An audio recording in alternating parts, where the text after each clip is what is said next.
Average जो मतलब गाड़ियों के शौकीन है, कह लो शौकीन वाली गाड़ी है ये। हाँ, थोड़ी सी प्रैक्टिकलिटी टाइगुन कम ऑफर करती है। ये सेम हेडरेस्ट है, ये सेम सीटें है, मेरी सियाज में भी सेम सीटें थी। ये चीज बुरी है कि भाई सेगमेंट अगर ये उनसे ऊपर है तो सीटें वीटें भी उस हिसाब से दो ना यार। देखो आपने ये गाड़ी देख ली, अब आप एक बार इसके कैबिन में आओ, आपको मच मोर लग्जरी लगेगी गाड़ी। देखो दरवाजा थोड़ा भारी है जी। कितनी माइलेज देती है सिटी के अंदर? 24 to 28।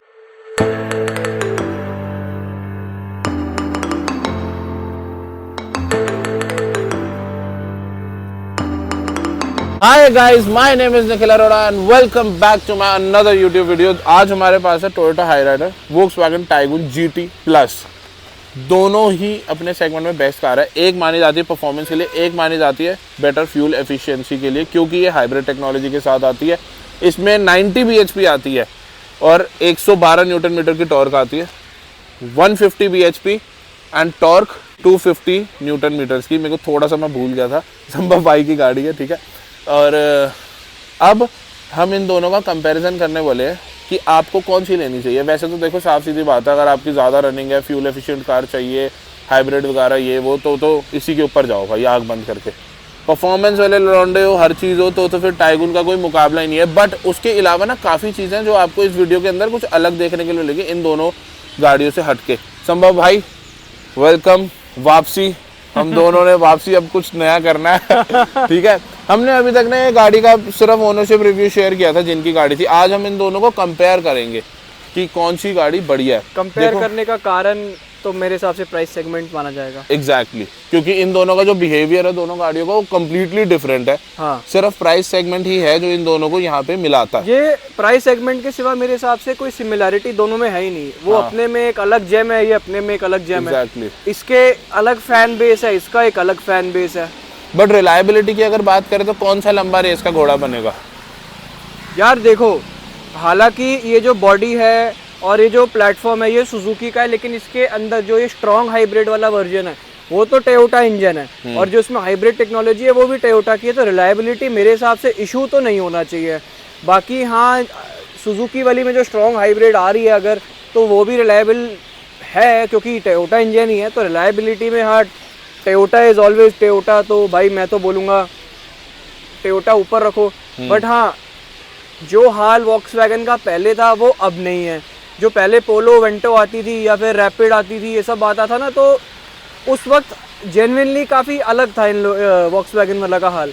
अब ठीक है, अब रिलायबिलिटी में कोई इशू नहीं है, कोई इनके गियर बॉक्स नहीं उड़े, कोई इनका इंजन ब्लॉक नहीं उड़ा, ना इनका टर्बो उड़ा है। क्योंकि इनके पास एक और टाइगुन है जो 2 साल के अंदर 50,000 प्लस चला चुके हैं। उसका भी हम ओनरशिप रिव्यू जरूर डालेंगे कि 2 साल अभी हुए नहीं है, कि 2 साल में क्या क्या उस गाड़ी के अंदर चेंजेस आए हैं। हाँ ठीक है। अभी तो ये वाली तो 1 साल पुरानी है, पूरा 1 साल हो गया गाड़ी को, 12,500 चल गई है ये गाड़ी भी।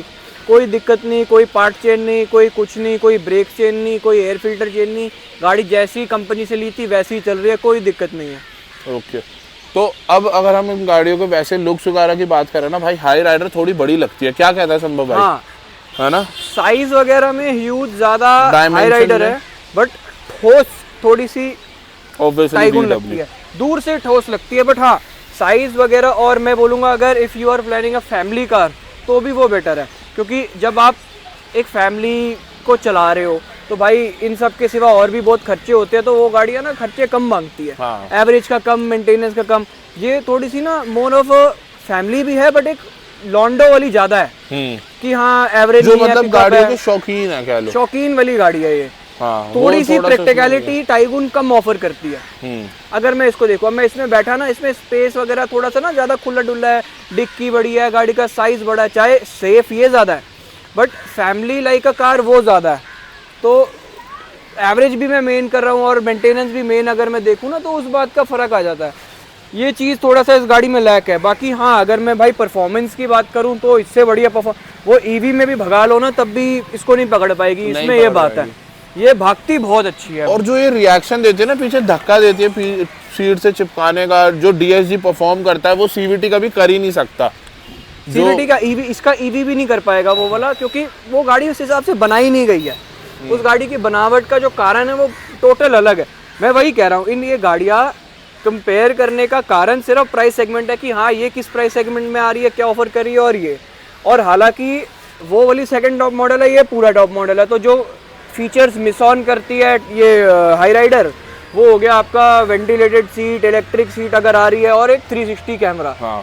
ठीक है, इसमें वेंटिलेटेड सीट भी है आपका, और दोनों तरफ इलेक्ट्रिक यहाँ सीट पे है। भी ये इलेक्ट्रिक है। ओनली इन सेगमेंट है, अभी तक किसी और कंपनी में नहीं है जो पैसेंजर साइड पर भी और ये इलेक्ट्रिक ओनली इन सेगमेंट, इसका थर्ड भी है। एग्जैक्टली, ये जो थर्ड है ना, इसका थर्ड सुनो, ये सुनो, ये जो थर्ड है ना, ये कोई गाड़ी नहीं दे सकती। अगर हम देखो, हाँ अगर हम फैमिली की बात कर रहे हैं या उसकी बात कर रहे हैं, तो बिल्ड क्वालिटी में तो ऑब्वियस सी बात है, फिर आपको वॉक्सवैगन थोड़ा बेटर है। इसमें थर्ड इतना अच्छा नहीं है, ये देखिए। मतलब अगर आप दरवाजे खोलते हो, हर चीज करते हो, तो कंपैरेटिव VW से थोड़े से आपको हल्के फील होंगे। बंद करो एक बार, देखो। ठीक है, अब देखो, बंद करते हैं। इसमें थर्ड ही नहीं है, ये थोड़ा सा ना वो है, कागज इसका हल्का इस्तेमाल करा गया है। बाकी भाई इंटीरियर की बात करो तो मैं एक चीज़ की इनकी तारीफ करूंगा भाई, इनकी प्लास्टिक क्वालिटी वगैरह में ना कोई भी चीज चाहे खचपच नहीं है। वो वोक्सवैगन हमारी टाइगुन में, वर्टेस में भी है हल्की हल्की, बट इसमें बहुत कम है, इसमें है ही नहीं। और मारुति की सियाज में भी नहीं था यार, सियाज में भी नहीं था। और भाई क्रेटा में बैठ जाओगे तो आप दुखी हो जाओगे, यहाँ वहाँ, यहाँ उसमें तो इतनी चीची है कि मैंने आज तक किसी और गाड़ी में देखी नहीं। और जब आप बंदा 20 लाख खर्चता है ना, तो ये चीजें ना एक्सपेक्ट नहीं करता। एक बात इस गाड़ी में और गिनवाना चाहूंगा, जो एक नेगेटिव पॉइंट मेरे को लगता है वो ये है कि भाई अगर इसका मैं टॉप मॉडल बात करूँ ना दिल्ली, तो वो भी 21-22 लाख तक का मोटा मोटी टॉप मॉडल बनता है भाई। उसके बावजूद भी ना ये अंदर से आज भी 11-12 लाख वाली सियाज के पार्ट्स जो यूज करे ना, वो एक थोड़ा सा बुरा पॉइंट मेरे को लगता है कि हाँ यार, मैं अगर भाई 10-12 लाख जैसा बड़ा अमाउंट खर्च रहा हूँ, तो मैं ये सेम वाला ये सेम डोर हैंडल या सेम डोर लॉक नहीं चाहूंगा।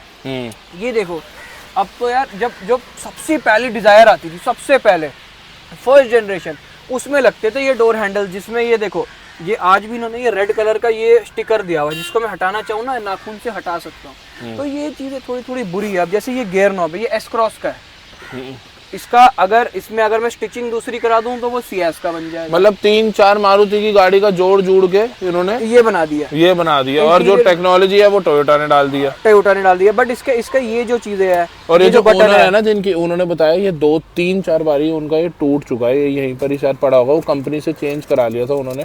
मतलब कंपनी वालों को भी पता है हाँ, कि ये खराब हो रही है, तभी ऐसे पार्ट्स अरेंज है। VW में ये पार्ट कभी मिलेगा ही नहीं। हाँ। अगर बाय दफे टूट जाता है। बाकी भाई बटन में चीजों में कंप्लेंट्स नहीं आती, इन चीजों में बटन क्वालिटी वगैरह भी हल्की है थोड़ी सी। ये चीजों की क्वालिटी ये देखो कितने आराम से ऊपर नीचे हो रहा है, ये चीज़ें ना बहुत हल्की है। ये इसके ये डोर हैंडल्स वगैरह, ये जो पकड़ने के नॉब्स होते हैं, ये चीज़ें गाड़ी की हल्की है।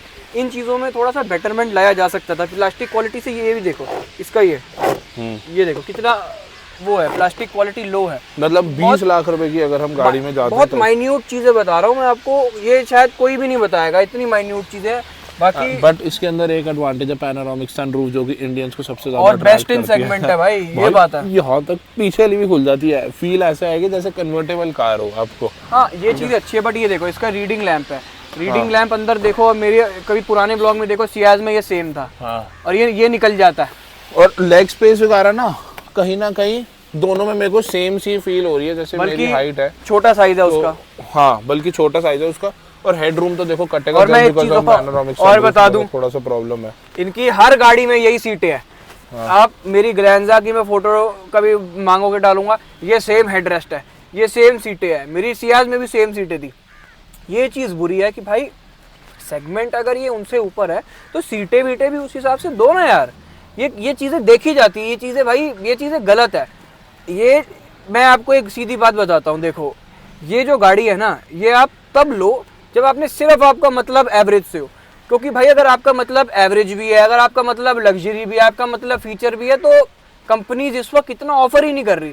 क्योंकि भाई ये जो गाड़ी है अंदर से आपको वही डिजायर के कंपोनेंट्स, वही सियाज की सीटें, ग्लैंजा की सीटें, ये वही देगी। ये जो गाड़ी के पैसे है ना, वो सिर्फ हाइब्रिड सिस्टम के। और ये गाड़ी आपका लेने का पैसा वसूल भी तभी है जब भाई आपकी रनिंग हो उस हिसाब की। अगर रनिंग ही नहीं है तो आप इतना एक्स्ट्रा पे करके कोई लग्जरी नहीं ले रहे हो।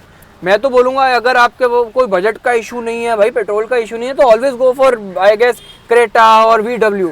ये गाड़ी उस चीज के लिए फिर बनी नहीं है। This is only for family management की भाई, जिसका बजटेड फैमिली है या जिसको बिल्कुल भी पेट्रोल पे खर्चने का मन ही नहीं करता। जो बंदा लापरवाह है भाई, क्या गाड़ी तो है A to B, ये गाड़ी उनके लिए, फिर ये चीजें मत कंप्लेंट करो कि ये है वो है। थोड़ा बहुत है बस, कंपनी ने पैनोरामिक सनरूफ डाल के लोगों को अट्रैक्ट कर लिया अपनी जगह। बट ये गाड़ी सिर्फ अपना पैसा ले रही है, 18 लाख, 21 लाख, 20 लाख सिर्फ अपने हाइब्रिड सिस्टम का, वो भी वसूल कर पाओ तो कर लो भाई। इसमें ये छोटी सी एम्बिएंट लाइट है, थोड़ा सा और बढ़ा सकते थे। ठीक है, मतलब बढ़ाने की जगह नहीं है, मैं गिनवा रहा हूँ कि इसमें है जगह ही नहीं है, कट आगे आगे। ये चीज ना, ये चीज ना फॉर्च्यूनर जैसी बनाने की कोशिश करी गई है। ये चीज थोड़ा सा वो इनका जो कोलैबोरेशन हुआ है उस करके है। बाकी हाँ, स्पेस वगैरह हो गया। अगर आप भाई, अब देखो आपने ये गाड़ी देख ली, अब आप एक बार इसके कैबिन में आओ, आपको मच मोर लग्जरी लगेगी गाड़ी। देखो दरवाजा थोड़ा भारी है, जो ये स्टॉप आता है ना, ये इसमें नहीं आता। हाँ, ये देखो, ये हल्कापन है, इसमें स्टॉप ही नहीं है। ये देखो। अब एक बार आप कैबिन पे आओ, पीछे की सीटें दिखाओ, ये चीजों में अगर हम जाते हैं तो आपको बेटर, बिकॉज ऑब्वियसली ये बिल्कुल ही टॉप मॉडल है VW का, तो लेदर सीट्स आपको देखने के लिए मिलेंगी obviously with a better headroom. Because इसके अंदर पैनोरामिक सनरूफ नहीं है, तो वहाँ पे एक एडवांटेज मिल जाती है। अगर इसमें पैनोरामिक सनरूफ होती तो इसमें नहीं होता। छोटी सी क्यूट साइज सनरूफ है, फुल एम्बिएंट लाइट। कहीं ना कहीं इसके अंदर प्लास्टिक की चीची होगी, बट उसमें नहीं है, एक चीज मैं बता दूं। हाँ, है ना। देखो मैं बोलना चाहूंगा कि अगर मैं इसका भी सेकंड टॉप मॉडल लाऊं, उसमें मैं फैब्रिक सीट्स लाऊं तो चलो जायज़ है, लेकिन हाँ उसके टॉप मॉडल को अगर मैं लाऊं ना, तो उसमें तो भाई लेदर सीट है, तो इससे कहीं ना कहीं ऊपर ही है, ठीक है। तो उसमें मैं नहीं कह रहा, बट एक डैशबोर्ड तो सेम है ना, वो लग्जरी फैक्टर ही नहीं है गाड़ी में। सीटों का देखो, सीटर लेदर की है, लेकिन सीटों की जो शेप है, कवर ही तो चढ़ा रखा है लेदर का, अंदर की जो सीटों का हेडरेस्ट की जो शेप है वो तो सियाज वाली है। तो वो चीजें मैं आपको गिनवा रहा हूँ कि आप घुमा के कान यहाँ से पकड़ो, वहां से पकड़ो, वो अंदर से कहीं ना कहीं मतलब ये लोग पैसे फालतू ले रहे हैं, बट जो चीजें है ना वो अपनी सियाज वगैरह एस-क्रॉस उन्हीं चीजों से निकाल के आपको डाल रहे हैं, और जो पैसे मेन यूज कर रहे हैं वो। और इसमें इंसुलेशन ज्यादा है, इस गाड़ी में इंसुलेशन कहीं ना कहीं ज्यादा है, क्योंकि वो जितना भारी होती रहेगी ना गाड़ी। अच्छा मैं आपको एक बात बताऊं, वैसे थर्ड वगैरह ना मुझे फॉर्च्यूनर कभी इतना पसंद नहीं है। मैं अभी रिसेंटली वो कर रहा था, बट मेरे को इतने पसंद नहीं आई। बहुत लोग ऑफेंड होंगे, ये क्या बोल रहा है, क्या बोल रहा है। मैं एंडेवर ड्राइव करता हूँ, एंडेवर के बाद मैं कंपैरिजन अगर ना भी करूँ ना, मेरी टाइगुन वगैरह का थर्ड या टिगवान का थर्ड इससे फार बेटर है फॉर्च्यूनर से। फॉर्च्यूनर बहुत हल्का सा फील होता है, उसका दरवाजा भी कागज की तरह, it's just a complete Torah. Otherwise उसके अंदर भी मेरे को इतनी वो फील नहीं होती। बाकी मैं बताऊं, एसी में वो गाड़ी बेटर है, एसी इसका इतना कामयाब नहीं है। इनका बेकार है भाई एसी VW का, मतलब ना हवा फेंकता है बट ना अच्छे से पूरी सर्कुलेट नहीं करता। उसका एसी बहुत अच्छा है, क्योंकि इंडियन मार्केट को अच्छे से जानते हैं ये लोग। प्लास्टिक क्वालिटी एनी डे इस गाड़ी की बेटर है, चाहे उसका टॉप मॉडल भी ले आओ, प्लास्टिक क्वालिटी इसकी दरवाजों की होगी, इसकी होगी, वो बेटर है। ये प्लास्टिक कंपोनेंट चीची करेंगे, ये बट इसका जो सस्पेंशन और उसमें ये सब आपको नहीं मिलेगा, ये चीजों में थोड़ा सा मैंने पूरी देख ली। और इसका जो सस्पेंशन है ना वो काफी स्टिफ है, वो सॉफ्टर साइड पे, तो सिटी ड्राइव के लिए ज्यादा कंफर्टेबल हो जाती है कहीं ना कहीं। बाकी टायर साइज सेम है, टायर साइज सेम है, इसका स्पेशली अपग्रेड कराया है वो अलग चीज है, बट स्टॉक में दोनों का सेम आता है। बाकी प्रैक्टिकलिटी में एक बार डिक्की देख लेते हैं, थर्ड वर्ड तो हो गया, एक बार डिक्की भी देख लो कि प्रैक्टिकलिटी में क्या चीजें ऐड ऑन हो रही है। ये मतलब आपकी ना सीधा उस पे ही जाएगी जोन सी आपको चीज। बूट स्पेस इसका जो रहने वाला है वो एग्जैक्ट मुझे लीटर्स तो नहीं पता, बट मैं आपको दिखने से बता सकता हूँ। बाकी मैं एक चीज बोलना चाहूंगा कि डिसेंट छोटा साइज का ही लग रहा है, छोटी है इसकी, सोनेट से थोड़ी बड़ी होगी, बट इसमें से VW है। अब इनकी वर्टेस में यहाँ पे आती है व्हाइट लाइट, टाइगुन में दे दी यहाँ पे येलो लाइट, और रिवर्स में भी यहाँ पे येलो लाइट और बल्ब है। लेकिन हाँ एक बात है, इसका बल्ब नजर नहीं आता।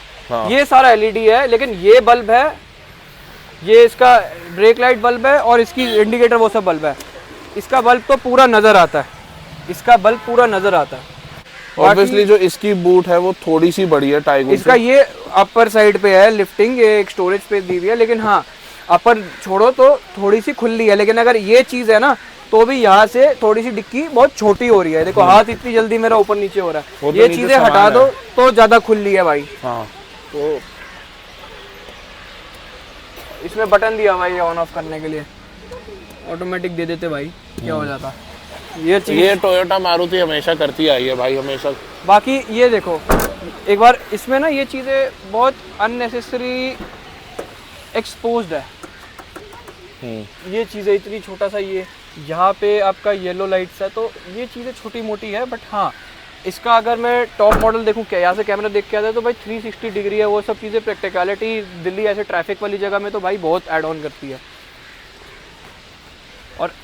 टाइगून की एवरेज की बात करें तो भाई सिटी में देती है 7 या 8, मुश्किल से 9। यहाँ बहुत पर आप आराम से जीत ही चला नहीं ली। सकते, हाँ? यहाँ हम बात ही नहीं कर सकते। बहुत आराम से चला ली तो 10, 11 बस, ठीक है। और ये सिटी के अंदर 20, 22, 23, 24 कैसे भी चलाओ। हाँ, एक बारी हम ओनर से ही पूछते हैं कि ये कितनी माइलेज दे देती है सिटी के अंदर। बताओ जी, कितनी माइलेज देती है सिटी के अंदर? 24 to 28। यही ठीक है। तो उस सेंस में तो हाँ ये गाड़ी हमेशा जीतेगी। वो हाईवे पे भी इतनी नहीं दे सकती जितनी ये सिटी के अंदर हाईवे देती पे है। हाँ, ये हाईवे पे नहीं देती। हाईवे पे कितनी देती है? हाईवे पे 17-18। हाँ, फिर तो वो टक्कर की हाईवे पे, लेकिन हाँ सिटी में तो ये ज्यादा है। क्योंकि अपने आप ईवी पे शिफ्ट हो जाती है, तो इस वजह से ईवी, लेकिन हाईवे पे वो अपने आप ईवी पे शिफ्ट नहीं होती कि एक स्पीड पे मेंटेन होकर वो ईवी पे नहीं जाती। ओके। बाकी भाई मैं बता दूं ये 3 सिलेंडर है, ब्रेक लगाते हैं ना, हाँ, उतनी बार ही वो चल ईवी पे हो जाती है। हाँ, तो उतनी बार वो ईवी पे जाएगी। अब हाईवे पे ब्रेक ही नहीं लग रही है। तो वो खत्म हो जाती है बैटरी। और एक बार बताओ, ये 3 सिलेंडर इंजन है, वो 4 सिलेंडर। ऐसा लोग कहते हैं कि 3 सिलेंडर इंजन जो होते हैं वो थोड़ा सा कम रिलायबल होते हैं कंपैरेटिव 4 सिलेंडर के। हाँ होते हैं, कम रिलायबल भी होते हैं और एवरेज भी कम है, ये मिथ है। देखो 4 सिलेंडर है, ये इंजन ब्लॉक है, इसके अंदर पिस्टन ऊपर नीचे हिलते हैं, तो आपका जो पेट्रोल है सिटी में 4 की जगह 3 चीज़ों में जाएगा तो पेट्रोल कम लगेगा। बाकी हाँ अगर वो इंजन वीक है, उनमें पावर कम है, उनको जोर ज़्यादा लगाना पड़ता है, तो भाई अगर आप गाड़ी में 5 बंदे भर दो, फिर लगेज भर दो, तो उसी छोटे इंजन को खींचने में ज़्यादा जान लगानी पड़ेगी, तो वो इक्वल हो जाता है। At the other side 4 cylinder engine come RPM या कम पावर में वो चीज़ खींच पाएगा, वो चीज़ दे पाएगा। और रिलायबिलिटी में भी ऑलवेज 4 सिलेंडर इज ग्रेटर या फिर बेटर देन ये 3 सिलेंडर। बाकी हाँ हाईवे की भी आप एवरेज की बात कर लो तो भी भाई मेरे हिसाब से तो 4 सिलेंडर एक ज़्यादा बेटर और रिलायबल और ज़्यादा जानदार चीज़ आपको देगा। 3 सिलेंडर बहुत फोका इंजन फील कराता है ना, वीकर साइड। बाकी मैं इसका साइड सिर्फ इसलिए ले रहा हूँ क्योंकि ये टोयोटा है और ये बिल्ड बाय टोयोटा, ये वाला इंजन है, ये सुजुकी का इंजन नहीं है, मैं इसलिए कह रहा हूँ। तो कंपोनेंट्स वगैरह सही यूज़ करेगा। बाकी तो भाई अब आपको पता ही है। कमेंट करके आप लोग बताओ कि टाइगुन और Hyryder. Thank you so much Sambhav भाई, मज़ा आ गया, नॉलेज। बाकी भाई कोई चीज़ अगर रह गई हो, कुछ हो तो कमेंट करके बताना, वो चीज़ हम ज़रूर ऐड ऑन करेंगे। अभी इसका ओनरशिप भी मैं दूंगा, तो 1 साल में क्या दिक्कतें आई, क्या खर्चा आया, गाड़ी कैसी चली, अच्छी चली, बुरी चली, वो सब बताऊंगा। और अगर कोई चीज़ रह गई तो कमेंट करना, उसका जवाब मैं नेक्स्ट वीडियो में ज़रूर दूंगा या फिर निखिल भाई ज़रूर देंगे। तो ये चीज़ है। बाकी करते हैं गाइस वीडियो को यहीं पे एंड। कमेंट करके बताइए जाए कैसी लगी वीडियो और आप कौन सी गाड़ी ज़्यादा लेना प्रेफर करोगे, टोयोटा या VW, वो भी ज़रूर कमेंट करके बताना। मिलते हैं आप सभी से अगली बाकी वीडियो के भाई हमेशा मेरा वोट VW को रहता है, लेकिन 1-2 साल चलाने के बाद जो खर्चे आते हैं ना भाई पेट्रोल के, मैं तो बोलूंगा भाई ले लो। ये मत लो होंडा सिटी हाइब्रिड लो, बेटर क्वालिटी। अगर सेडान की तरफ जाना चाह रहे हो तो उसकी ग्राउंड क्लियरेंस बड़ी कम है, इसमें आपको ये थोड़ी सी एडवांटेज बट बेटर क्वालिटी, मेरे को चलाते हुए क्वालिटी, ड्राइव सब कुछ बहुत मैटर करता है। तो I would go next car मेरी भाई कोई भी रहेगी वो हाइब्रिड रहेगी। मैं परेशान आ गया हूँ पेट्रोल पे, ये चीज़ है। VW ने भी कह दिया। ठीक है जी गाइस, करते हैं वीडियो को यहीं पे एंड। बाकी वीडियो देखने के लिए thank you so much. Channel पर नए हो तो सब्सक्राइब करो, बेल आइकन को भी दबाओ। I will see you in next video. Bye bye bye bye bye.